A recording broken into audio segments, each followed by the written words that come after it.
It's alive. It is not programmed. It is just reading through this thing, which is straight F's, and blinking some lights in confusion. But it is alive. It's all wired up. We can change the contrast. And this guy,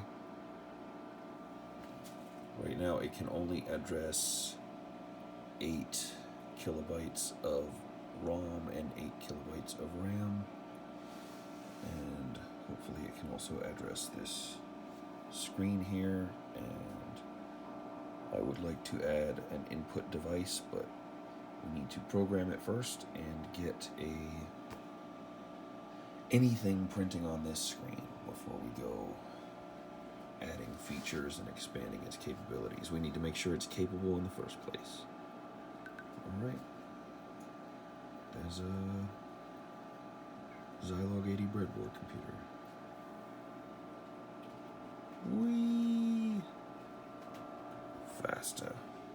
This is just a little, like, reading the data bus. I think I threw some random junk onto this one, so it might not be just straight F's. I might have changed some bits on that, which would explain why. Well, I actually don't know. Unless I look at the address bus as well, I'm not really going to be able to understand why this data bus is blinking in this fairly regular looking pattern. But yeah, we will do some logic analyzing and some tinkering, programming, executing code. Beep boop.